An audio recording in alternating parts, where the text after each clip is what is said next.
औज़ुबिल्लाहिमिनश्शैतानिर्रजीम बिस्मिल्लाहिर्रहमानिर्रहीम। I am Mohammad Iqbal. आज हम सेकेंड ईयर फिज़िक्स के चैप्टर नंबर 20 एटॉमिक स्पेक्ट्रा के एमसीक्यू डिस्कस करेंगे। ये एमसीक्यूज़ फैसलाबाद बोर्ड और पंजाब के तमाम बोर्ड के पास पेपर के एमसीक्यूज़ हैं। MCQs number 1, Balmer series lies in the Balmer series lies in the region of the electromagnetic spectrum. अभी बाल्मर सीरीज़ क्या है? ये स्पेक्ट्रल सीरीज़ की एक टाइप है। हमारे पास टोटल 5 स्पेक्ट्रल सीरीज़ हैं जिनके नाम Lyman series, Balmer series, Paschen series, Brackett series and Pfund series हैं। ये सीरीज़ कैसे बनती हैं? हमारे पास ये पांचों सीरीज़ हाइड्रोजन एटम के लिए हैं। हाइड्रोजन एटम में एक इलेक्ट्रॉन होता है। अगर हाइड्रोजन एटम का एक इलेक्ट्रॉन हायर एनर्जी स्टेट में जाता है, मतलब हाइड्रोजन एटम एक्साइट होता है, और फिर वो इलेक्ट्रॉन अगर हायर एनर्जी स्टेट से जंप करके फर्स्ट ऑर्बिट में आता है और रेडिएशन इमिट करता है, तो वो वाली रेडिएशन लाइमन सीरीज़ कहलाती है। और अगर इलेक्ट्रॉन हायर एनर्जी लेवल से जंप करके सेकंड ऑर्बिट में आ रहा है और रेडिएशन इमिट कर रहा है, तो रेडिएशन बाल्मर सीरीज़ कहलाएंगी। और अगर थर्ड ऑर्बिट में आ रहा है तो पास्चन सीरीज़, फोर्थ ऑर्बिट में आ रहा है तो ब्रैकेट, इस तरह फिफ्थ ऑर्बिट में आता है तो फंड सीरीज़ है। अब ये फार्मूला है वेवलेंथ कैलकुलेट करने के लिए, यानी अगर फर्स्ट ऑर्बिट में इलेक्ट्रॉन आ रहा है हायर स्टेट से तो उसकी वेवलेंथ कितनी होगी? 1/λ = RH, रेडबर्ग कांस्टेंट कहलाता है ये, 1/1² माइनस 1/n²। अब ये 1 का मतलब कि फर्स्ट ऑर्बिट में आ रहा है, तो फर्स्ट ऑर्बिट में आ रहा है तो कहाँ से आ रहा है? nth ऑर्बिट से आ रहा है, nth हायर एनर्जी स्टेट होगी। अब फर्स्ट ऑर्बिट में आ सकता है तो फर्स्ट में कहाँ से आ सकता है? n की वैल्यू 2 हो सकती है, सेकंड ऑर्बिट में से आ सकता है, थर्ड ऑर्बिट में से आ सकता है एंड फोर्थ ऑर्बिट में से आ सकता है, यानी हायर एनर्जी स्टेट से। और अगर वो सेकंड ऑर्बिट में आ रहा है तो सेकंड में आ सकता है, थर्ड ऑर्बिट में से आ सकता है, n = 3, 4, 5। मतलब ये जो हमारे पास n की वैल्यू होगी यहाँ से हमेशा एक नंबर ज़्यादा होगी क्योंकि ये हायर एनर्जी स्टेट होता है n। अब देखते हैं इनकी ना ये डिफरेंट रेडिएशन। अगर तो फर्स्ट ऑर्बिट में इलेक्ट्रॉन आ रहा है तो हायर स्टेट और फर्स्ट ऑर्बिट की एनर्जी डिफरेंस ज़्यादा होगा, तो ये high energy radiation ultra violet region में रेडिएशन पाई जाएंगी। और अगर सेकंड ऑर्बिट में आ रहा है तो हायर एनर्जी स्टेट से सेकंड ऑर्बिट का एनर्जी डिफरेंस कम होगा, इसलिए अल्ट्रा वायलेट से कम एनर्जी की रेडिएशन होती है विजिबल रीजन में आती हैं। और विजिबल रीजन से कम एनर्जी की रेडिएशन जो है वो इंफ्रारेड होंगी।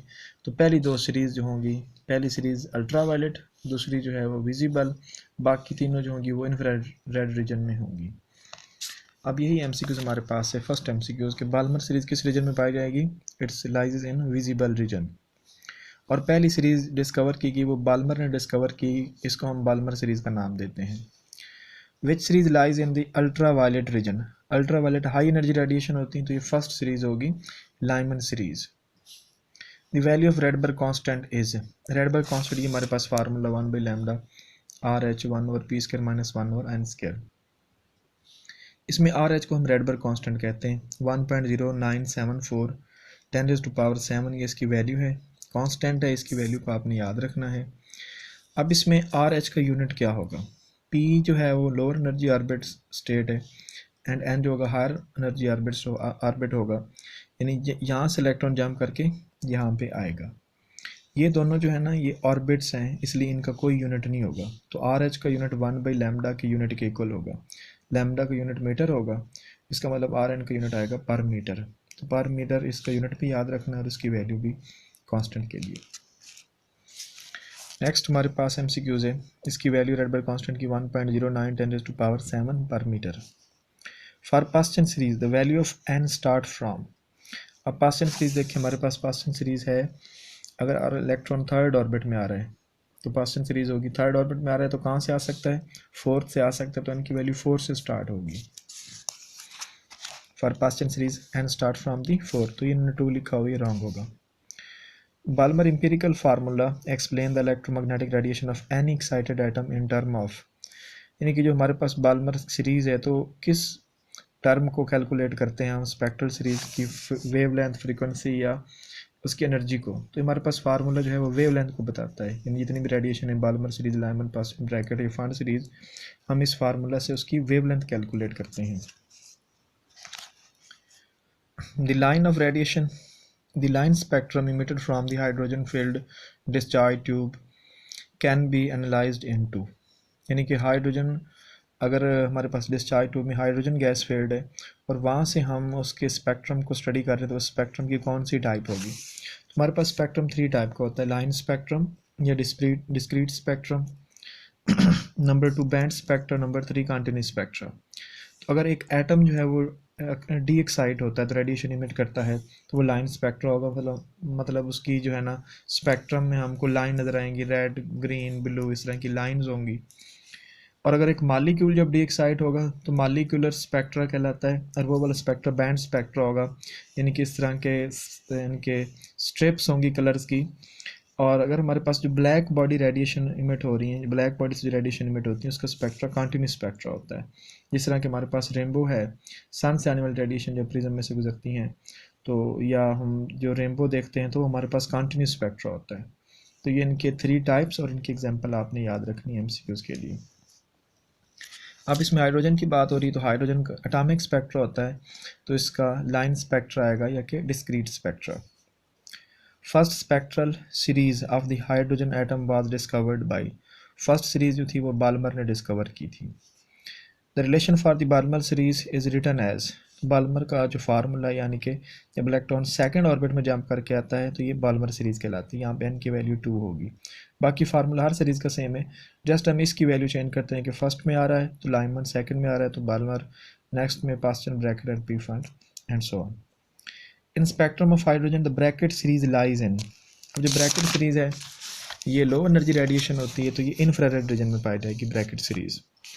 The shortest wavelength in Lyman series is equal to, अब आपसे ना आपको फार्मूला किसी भी सीरीज़ का देता है लाइमन, बाल्मर, पास्टन का, उसकी शॉर्टेस्ट एंड लॉन्गेस्ट वेवलेंथ पूछ सकता है। ये देखिए हमारे पास इक्वेशन है इसकी लाइमन सीरीज़ की, 1 by lambda equal to R H 1 by 1 square minus 1 by n square. अगर तो हमसे शॉर्टेस्ट लेंथ वेवलेंथ पूछ रहा है, इसका मतलब यहाँ पे एन की वैल्यू हाईएस्ट होनी चाहिए, मैक्सिमम वैल्यू नहीं चाहिए। एन की value 2 3 and so on up to infinity, तो यहाँ पे हम इन्फिनिटी पुट करेंगे। शॉर्टेस्ट वेवलेंथ के लिए हम एन की जगह इन्फिनिटी पुट करेंगे, समथिंग ओवर इन्फिनिटी 0 हो जाएगा तो 1 ओवर 1 स्क्वायर 1 होगा, R H into 1 by lambda is equal to R H, तो यहाँ से आर एच किस लैम्डा किसके इक्वल होगा, 1 बाई आर एच के इक्वल होगा।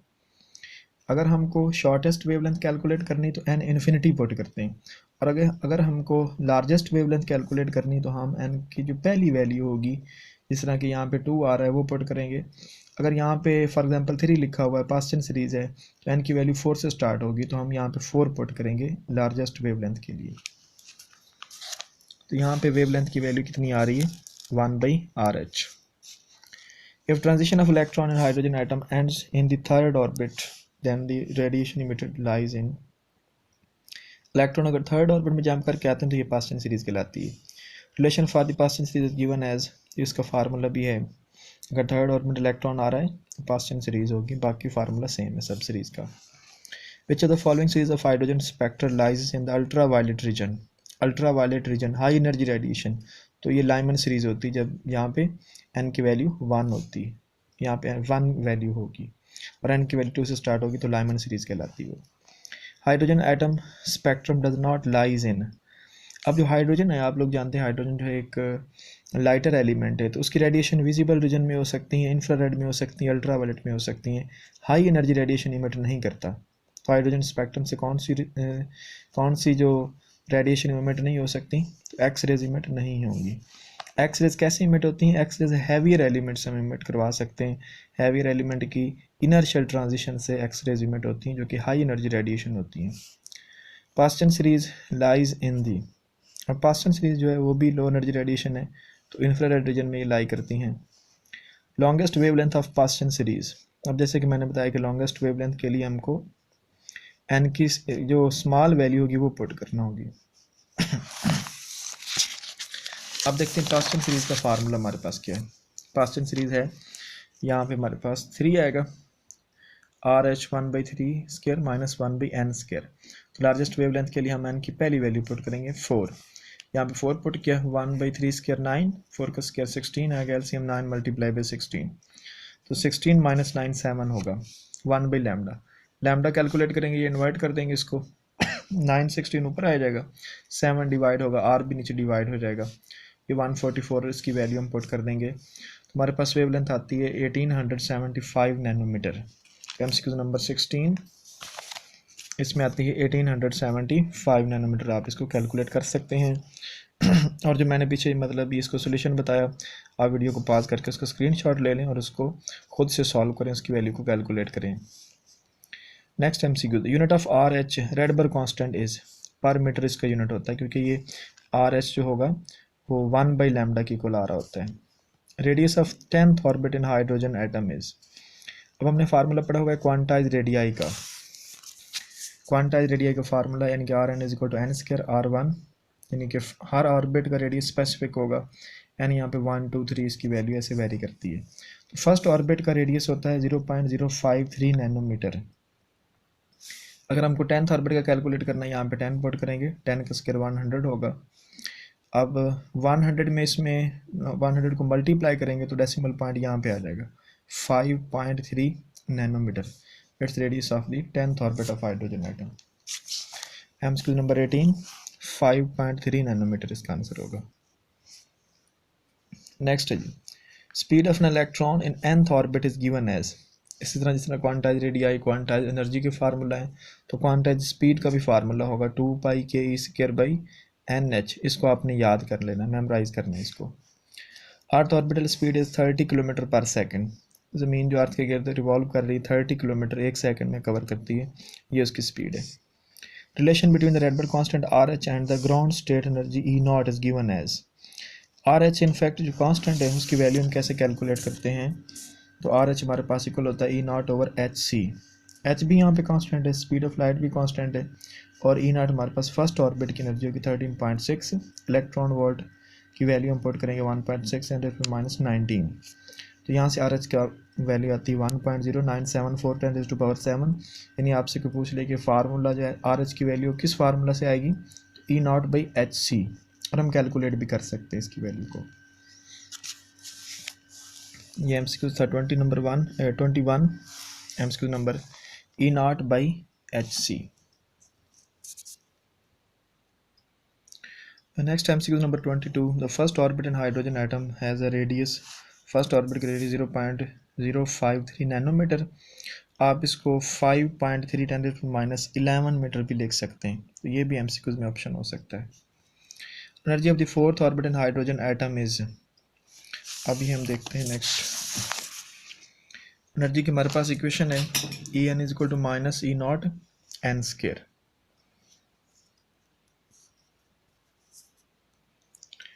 फोर्थ ऑर्बिट में हम n की वैल्यू 4 पुट करेंगे, फोर्थ ऑर्बिट के लिए 16 आ जाएगा, इसको डिवाइड करेंगे तो 0.85 इलेक्ट्रॉन वोल्ट।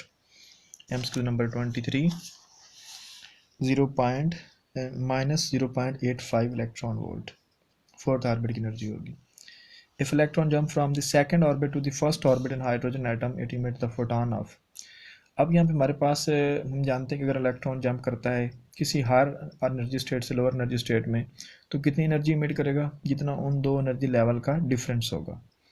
यहाँ पे सेकंड और फर्स्ट दो एनर्जी लेवल्स हैं और हमें किसी भी एनर्जी लेवल की एनर्जी नहीं दी गई, लेकिन हमें इसका फार्मूला पता है कि En is equal to -E0 first orbit की एनर्जी है। नेक्स्ट सेकंड ऑर्बिट के लिए यहाँ पे 4 आएगा, ये हमारे पास इक्वेशन है। थर्ड ऑर्बिट के लिए -E0/9 आता है। तो फर्स्ट ऑर्बिट की एनर्जी कितनी होती है, -13.6 इलेक्ट्रॉन वोल्ट। सेकंड की कितनी होगी एनर्जी, 4 पे डिवाइड कर देंगे 3.4 इलेक्ट्रॉन वोल्ट। अब सेकंड से फर्स्ट में आ रहा है तो उनका डिफरेंस होगा E2 - E1। ये सेकंड की एनर्जी -3.4 इलेक्ट्रॉन वोल्ट, फर्स्ट की है -13.6। तो ये नेगेटिव इस नेगेटिव को पॉजिटिव कर देगा और इसका आंसर आएगा 10.20 इलेक्ट्रॉन वोल्ट। मेरे पास आंसर आता है 10.20 इलेक्ट्रॉन वोल्ट, इसका बी आंसर करेक्ट होगा, ये वाला आंसर इनकरेक्ट है। ये आयोनाइजेशन एनर्जी होती है। Dash has the largest de Broglie wavelength at the same speed. अब डी ब्रोगली वेवलेंथ में हमारे पास proton alpha particle and carbon atom जिनकी स्पीड सबकी सेम है, और वेवलेंथ किसकी इसमें लार्जेस्ट होगी। वेवलेंथ का फार्मूला है lambda is equal to h/mv। तो मैस ऑफ इलेक्ट्रॉन कम होगा, इलेक्ट्रॉन का मैस कम होगा तो इलेक्ट्रॉन की वेवलेंथ लार्ज होगी। कि स्पीड यहाँ पे कांस्टेंट, सबकी स्पीड सेम है, तो v भी कांस्टेंट है, h भी कांस्टेंट है, तो वेवलेंथ और मैस इन्वर्सली प्रोपोर्शनल होंगे। We can find from the de Broglie formula. De Broglie wave length होती है तो वेव लेंथ उससे कैलकुलेट कर सकते हैं फार्मूला से। The following gas was identified in the sun using the spectroscopy. Spectroscopy के जरिए यानी कि सन से आने वाली रेडिएशन का स्पेक्ट्रम हमने स्टडी किया तो हमें वहाँ से इन्फॉर्मेशन मिली कि सन में हीलियम एलिमेंट पाए जाते हैं और वहाँ पे न्यूक्लियर फिशन रिएक्शन हो रहा होता न्यूक्लियर फ्यूजन रिएक्शन हो रहा होता है और सन में हीलियम एलिमेंट पाया जाता है। Second postulate of Bohr atomic model is, अब सेकंड पास्टुलेट इसका है कि हमारे पास second postulate orbital angular momentum is equal to NH by 2 pi. Only those energy state are allowed whose orbital angular momentum is integral multiple of h by 2 pi. यहाँ पे हमारे पास L है orbital momentum, angular momentum r cross p, R P sine theta, ये हमारे पास radius होगा और ये हमारे पास मोमेंटम है अलॉन्ग द टेंजेंट, एंगल 90 होगा, साइन 91 के इक्वल होगा, r आएगा, p की जगह हम एम वी पुट करेंगे तो MVR मीन एल की वैल्यू हमारे पास होगी MVR, this is orbital angular momentum is equal to integral multiple of h by 2 pi। तो ये second postulate of Bohr model का फार्मूला होगा, MVR is equal to NH by 2 pi। Radius of first Bohr orbit is 0.053 nanometre, हमने पहले इसको discuss कर लिया। An electron in hydrogen atom is excited from the ground state N4, how many spectral lines are possible in this case. यानी electron ground state से jump करके fourth orbit में जाता है तो कितनी स्पेक्ट्रल सीरीज स्पेक्ट्रल लाइंस वो emit कर सकता है। तो यहाँ पे देखें, अगर फर्स्ट से इलेक्ट्रॉन जंप करके 1 में आया, फोर्थ स्टेट में है, अब इलेक्ट्रॉन यहाँ से कितनी पॉसिबिलिटीज़ हैं कि यहाँ पे फर्स्ट ऑर्बिट में वापस आए और रेडिएशन इमिट करे। अगर तो इलेक्ट्रॉन फोर्थ से 1 में आ रहा है तो एक रेडिएशन इमिट कर सकता है यहाँ से, और अगर वो थर्ड सेकंड में भी जंप करके आ सकता है, फर्स्ट में भी जंप करके आ सकते हैं, ये सारी पॉसिबिलिटीज़ हैं। 1 2 3 तीन रेडिएशन, 3 डिफरेंट वेवलेंथ की रेडिएशन यहाँ से इमिट हो सकती हैं। अब अगर इलेक्ट्रॉन इस तरह आया है सेकंड ऑर्बिट में, सेकंड से फिर जंप करके फर्स्ट में आएगा तो एक रेडिएशन यहाँ से इमिट करेगा, और अगर वो फर्स्ट पहले थर्ड ऑर्बिट में आता है, थर्ड से फिर वो सेकंड में आ सकता है, थर्ड से फर्स्ट में आ सकता है, दो केस हमारे पास ये होंगे। अब टोटल इलेक्ट्रॉन जो फोर्थ ऑर्बिट से 1 में आ रहा है उसके पास जो टोटल पॉसिबिलिटीज़ हैं वो 1 2 3 4 5 6 हैं, तो 6 स्पेक्ट्रल लाइंस ये इमिट कर सकता है, 6 पॉसिबिलिटीज़ हैं। 30 MCQs हमारे पास है, 6 स्पेक्ट्रल लाइन वो दे सकता है हमको। The energy required to remove complete in electron from the metal from the first Bohr orbit is ionisation energy. यानी इलेक्ट्रॉन में, हाइड्रोजन में एक इलेक्ट्रॉन होगा, फर्स्ट ऑर्बिट में होगा, और उसको एटम से कम्प्लीटली रिमूव करने के लिए जो एनर्जी रिक्वायर होगी that's ionisation energy. Next MCQs, a typical nuclei has a diameter less than. अब यहाँ पे न्यूक्लियस का डायमीटर है, diameter of a nucleus 10⁻⁴ metre होगा। हाइड्रोजन एटम का जो न्यूक्लियस है उसका डायमीटर 10⁻⁴ मीटर, और जो रेडियस ऑफ एटम होता है वो 5 10⁻11 होता है, और इसमें रेडियस आप डायमीटर कैलकुलेट करेंगे 2 से मल्टीप्लाई कर देंगे, ये आ जाएगा 10 10⁻11, और ये आता है 1 10⁻10, ये किसकी पावर माइनस में जो है वो कम हो जाएगी। यानी जो एटम का अगर हमको साइज़ पूछता है, एटम का डायामीटर पूछेगा तो वो 10⁻10 मीटर के ऑर्डर में होगा, हाइड्रोजन एटम का साइज़ या हाइड्रोजन एटम का डायामीटर। और हाइड्रोजन एटम के न्यूक्लियस का जो डायामीटर होगा या उसका जो साइज़ होगा वो 10⁻14 मीटर में होगा। ये अनसर्टेनिटी प्रिंसिपल से क्वेश्चन है। अब यहाँ पे हमसे MCQ पूछा गया कि न्यूक्लियाई का डायमीटर कितना होगा न्यूक्लियस का, तो 10⁻14 मीटर के ऑर्डर में, इन्होंने -10 लगाया, ये रॉन्ग होगा। न्यूक्लियस का -14 के ऑर्डर में। Next diameter of an atom is order of 10⁻10 metre, atom का साइज -10 के ऑर्डर में होगा और इसका -10⁻14 के ऑर्डर में होगा। In the Bohr model of hydrogen atom the lowest orbit corresponds to the minimum energy. Lowest orbit, for example हमारे पास फर्स्ट ऑर्बिट है तो फर्स्ट ऑर्बिट की एनर्जी कम होगी, सेकंड की ज़्यादा होगी, थर्ड की ज़्यादा होगी, तो सबसे जो लोअर ऑर्बिट होगा उसकी एनर्जी भी कम होती है। Which of the following is the energy required in electron volt for ionization and excited hydrogen atom? Hydrogen atom की आयोनाइजेशन एनर्जी पूछ रहा है, 13.6 इलेक्ट्रॉन वोल्ट उसकी वैल्यू है। नेक्स्ट है, in electronic transition atom can not emit gamma rays. देखिए हमारे पास जो, अगर हमारे पास लाइटर एलिमेंट है, लाइक हाइड्रोजन एटम है। तो वो 3 सीरीज में रेडिएशन को इमिट करता है, विजिबल रीजन में, और विजिबल से high energy radiation ultraviolet, visible से कम होगी तो इंफ्रारेड होगी। अगर हमारे पास हैवी एलिमेंट है, उसमें इलेक्ट्रॉनिक ट्रांजिशन होती है, इलेक्ट्रॉन हायर स्टेट से जंप करके लोअर में आता है, तो अल्ट्रावायलेट से high energy radiation means X rays emit करता है। लेकिन ये जो गैमा रेज होती हैं, ये सबसे हाई एनर्जी वाली रेडिएशन होती हैं। इलेक्ट्रोमैग्नेटिक वेव में, इलेक्ट्रोमैग्नेटिक स्पेक्ट्रम में सबसे high energy radiation gamma rays की होती है। तो गैमा रेज हम इलेक्ट्रॉनिक ट्रांजिशन से नहीं इमिट करवा सकते, एक्स रेज तक करवा सकते हैं इलेक्ट्रॉनिक ट्रांजिशन से। तो गैमा रेज हम कैसे फिर इमिट होंगी? ये होंगी जब एक एक्साइटेड न्यूक्लियस डी एक्साइट होता है तो ये न्यूक्लियस से इमिट होती हैं। ये याद रखना आपने। X rays, infrared, visible, ultraviolet, ये सारी रेडिएशन इलेक्ट्रॉनिक ट्रांजिशन से इमिट होती हैं, और गैमा रेज जो है ये न्यूक्लियस की डी एक्साइट होने से इमिट होंगी। Photon emitted in inner shell transition are called the characteristics X rays. Characteristics X rays जो होती हैं वो inner shell transition, heavier element जो होगा, यानी इसका जो फर्स्ट ऑर्बिट होगा या सेकंड ऑर्बिट होगा, जब इलेक्ट्रॉन किसी हायर ऑर्बिट से जंप करके फर्स्ट ऑर्बिट या सेकंड ऑर्बिट में जाता है, फिर वहाँ से जो रेडिएशन इमिट होती हैं वो एक्स रेज कहलाती हैं, उनकी हाई एनर्जी होती है।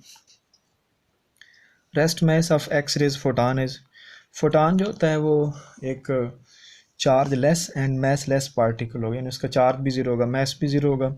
तो एक्स रेज फोटॉन या किसी भी हमारे पास रेडिएशन के फोटॉन पूछता है, X rays, ultraviolet, infrared radiation के फोटॉन की, उसका मैस कितना होगा, तो वो ज़ीरो होता है, रेस्ट मैस ज़ीरो होगा। K alpha X rays are produced due to the transition of an electron from the L to K shell. अब के अल्फा एक्स रेज कैसे प्रोड्यूस करते हैं हम? ये हमारे पास एक हैवियर एलिमेंट है जिसमें उसके शेल्स हैं, के एल एम एन ओ, इस तरह इसके शेल्स होंगे। अगर तो इलेक्ट्रॉन जंप करके के शेल में जंप करके आ रहा है तो ये के अल्फ़ा के रेडिएशन कहलाती हैं, के एक्स रेज कहलाती हैं। और अगर के के बाद नेक्स्ट है एल, यानी एल से इलेक्ट्रॉन जंप करके के शेल में आता है और फोटॉन इमिट करेगा, तो ये फोटॉन कहलाता है के अल्फ़ा एक्स रेज। के अल्फ़ा एक्स रेज के में आ रहा है और फर्स्ट से आ रहा है, के बाद जो नेक्स्ट है उसमें से आ रहा है। और अगर एल की बजाय वो एम से जंप करके, इस ऑर्बिट से, इस शेल से इलेक्ट्रॉन जंप करके के में आ रहा है, तो ये कहलाती हैं के बीटा एक्स रेज। यहाँ पे के का वर्ड इसलिए कि इलेक्ट्रॉन किस में आ रहा है, के शेल में आ रहा है, और के से फर्स्ट के बाद आएगा तो के अल्फ़ा एक्स रेज, और उससे नेक्स्ट के बाद आएगा तो के बीटा एक्स रेज, और अगर यहाँ से इससे भी हायर ऑर्बिट से आता है तो के गैमा एक्स रेज होंगी। यानी आप इसको इस तरह लिख सकते हैं, के एल एम। अगर यहाँ से इलेक्ट्रॉन आ रहा है तो के अल्फ़ा एक्स रेज, एल से जंप करके जब के में आएगा, यहाँ से आएगा तो के बीटा एक्स रेज, और अगर एन से जंप करके आएगा तो के गैमा एक्स रेज होंगी। ये MCQ number 39। K alpha X rays में इलेक्ट्रॉन जंप करता है L to K shell. X ray diffraction reveals that these are the wave type. हमको पता है कि जो डाइफ्रैक्शन होती है ये वेव की करेक्टरिस्टिक है। तो हमारे पास जो एक्स रेज होती हैं, diffraction of X rays by crystals, तो वहाँ से वेव नेचर एक्स रे की प्रूव होती है। Bremsstrahlung radiation are example of continuous spectra. What is meant by bremsstrahlung radiation? Bremsstrahlung जो वर्ड होगा इसके ये दो वर्ड से बना है, एक ब्रेमसन जिसका मीनिंग ब्रेकिंग, और एक स्टॉलिंग जिसका मीनिंग होगा radiation. Bremsstrahlung mean breaking radiation. अब ब्रेकिंग रेडिएशन जो होगा ये कंटिन्यूस स्पेक्ट्रा हमको देगा। देखिए इलेक्ट्रॉन हमारे पास एक्स रेज दो टाइप की हैं। एक तो ये कि इनर्शियल ट्रांजिशन से, यानी यहाँ पे एक वैकेंसी है तो एल से या एम से इलेक्ट्रॉन जंप करके आता है और एक्स रेज इमिट होती हैं। ये स्पेसिफिक एनर्जी की एक्स रेज होंगी, इनको हम करेक्टरिस्टिक्स एक्स रेज देते हैं, जो कि इनर्शियल ट्रांजिशन की वजह से प्रोड्यूस हो रही हैं। अब यहाँ पे जो हमने इलेक्ट्रॉन की वैकेंसी क्रिएट की, और वो वैकेंसी कैसे क्रिएट होती है कि हम इधर से एक इलेक्ट्रॉन को इसके ऊपर इंसिडेंट करते हैं। जब ये इलेक्ट्रॉन यहाँ से मूव करके यहाँ पे आता है तो ये इलेक्ट्रॉन की स्पीड कम हो जाती है, डिसलरेट होता है। अब इसकी स्पीड कम होगी, और हमने इलेक्ट्रोमैग्नेटिक वेव थ्योरी में पढ़ा कि जब एक पार्टिकल एक्सेलरेट करता है तो इलेक्ट्रोमैग्नेटिक रेडिएशन इमिट करेगा। अब इसकी स्पीड कम होने की वजह से यहाँ से एक्स रेज इमिट होंगी। अब ये इलेक्ट्रॉन यहाँ पे कोलाइड करता है और यहाँ से स्कैटर हो जाएगा। फॉर एग्जांपल यहाँ पे आता है और यहाँ से अगेन ये इस इलेक्ट्रॉन के साथ कोलाइड करेगा, इसकी स्पीड और कम होगी, किसी और इलेक्ट्रॉन के साथ कोलाइड करेगा। मीन्स ये मल्टीपल कोलिजन के साथ इसकी स्पीड कम होती रहती है, और हर वेवलेंथ की रेडिएशन इमिट कर सकता है, इसलिए हमको हर वेवलेंथ की रेडिएशन मिलती है जो कि कंटिन्यूस स्पेक्ट्रा बनाती हैं। मींस जब एक इलेक्ट्रॉन आएगा तो उसके डिसलरेट होने की वजह से जो रेडिएशन इमिट होती हैं उनको हम कंटिन्यूस स्पेक्ट्रा का नाम देते हैं, और ये ब्रेकिंग रेडिएशन कहलाती हैं। मींस इलेक्ट्रॉन के डिसलरेशन की वजह से प्रोड्यूस हो रही होती हैं, दैट्स वाई ये ब्रेकिंग रेडिएशन कहलाती है। उनको हम ब्रेमस्टॉलिंग इफेक्ट का नाम देते हैं, ये ब्रेमस्टॉलिंग रेडिएशन। नेक्स्ट हमारे पास when a metal is heated sufficiently, electron are given off by the metal. This phenomenon is known as the thermionic emission. जब किसी मेटल को हम हीट अप करके वहाँ से इलेक्ट्रॉन इमिट करते हैं तो ये थर्मियोनिक इमिशन कहलाता है। X rays are the electromagnetic radiation having the wavelength in the range of 10 raise to power -10 metre की रेंज में एक्स रेज की वेवलेंथ होती है। Atom can reside in a metastable state for the life time. Metastable state का life time 10⁻³ second होगा। चलिए यहाँ पे नहीं मैंने बनाया है। एक्साइटेड स्टेट, हमारे पास जो एक्साइटेड स्टेट होती है उसका लाइफ टाइम 10⁻8 सेकेंड होता है, और मेटास्टेबल स्टेट का लाइफ टाइम 10⁻³ सेकेंड होता है। मीन्स अगर इलेक्ट्रॉन ग्राउंड स्टेट को लीव करता है और एक्साइटेड स्टेट में जाता है तो वहाँ पे 10⁻8 सेकेंड के लिए वो स्टे कर सकता है। उसके बाद फिर वो एटम डी एक्साइट हो जाएगा, इलेक्ट्रॉन लोअर लेवल में जंप करके आएगा, तो ये इसका लाइफ टाइम होगा। एक्साइटेड स्टेट का -8 सेकेंड और मेटास्टेबल स्टेट का -3 second, 10⁻³ second. In helium neon laser discharge tube is filled with the neon gases. Helium neon laser में हीलियम 85% होती है एंड नियॉन 15% होगी। यहाँ पर नियॉन पूछ रहे हैं तो वो 15%। In helium neon laser the discharge tube is filled with 85% helium होती है एंड 15% नियॉन गैस होगी, which is not characteristics of laser. अब लेज़र की लाइट जो होती है, एक लेज़र की लाइट स्ट्रेट लाइन में जाती है, उसका यानी कि यूनी डायरेक्शनल होती है लेज़र लाइट, और मोनोक्रोमेटिक होती है, मतलब उसमें एक सिंगल कलर होता है, एक ही वेवलेंथ उसमें होती है, और इंटेंस बीम होती है, हाई इंटेंसिटी उसकी होती है, एंड कोहेरेंट होती है, मतलब जितने भी उसमें वेव्स होती हैं वो सारी इन फेज़ होती हैं, उनका फेज़ डिफरेंस कांस्टेंट होता है। और लेज़र लाइट फिर क्या नहीं होगी, मल्टी डायरेक्शनल नहीं होगी, यानी कि लेज़र लाइट ज़्यादा डायरेक्शन में ट्रैवल नहीं करेगी, इट इज़ यूनी डायरेक्शनल, एक ही डायरेक्शन में ट्रैवल करती है। फॉर होलोग्राफी वो यूज़ द लेज़र। होलोग्राफी मतलब हम 3 डायमेंशनल लेंस और मिरर की स्पेसिफिक अरेंजमेंट से हम 3 डायमेंशनल इमेज बनाते हैं, जिसको हम होलोग्राफी का नाम देते हैं, और इसमें हम लेज़र को यूज़ करते हैं। Metastable state is dash than the normal excited state 10⁵ times larger. इन्होंने -5 लगाया, ये रॉन्ग होगा, यानी कि हमारे पास जो मेटास्टेबल स्टेट है वहाँ पे इलेक्ट्रॉन स्टे करता है 10⁻³ सेकेंड के लिए, और एक्साइटेड स्टेट में 10⁻8 सेकेंड के लिए, तो ये टाइम ज़्यादा होगा। हम इसको डिवाइड करेंगे यहाँ पे, और ये -8 ऊपर जाके +8 हो जाएगा, तो 10⁵ टाइम, यानी कि इलेक्ट्रॉन मेटास्टेबल स्टेट में 1,00,000 गुना ज़्यादा टाइम स्टे करता है as compare to excited state. 10⁵ इसका आंसर आता है। Finally focused beam of laser has been use to destroy the cancer cells. Laser beam high energy radiation होती हैं और हाईली फोकस्ड होती हैं, तो हम जो कैंसर के सेल्स होते हैं उनको किल करने के लिए यूज़ करते हैं। लेज़र को भी यूज़ कर सकते हैं हम, एक्स रेज को भी यूज़ करते हैं। तो ये यहाँ पे चैप्टर नंबर 20 के हमारे MCQs कंप्लीट हो गए। Okay, thank you.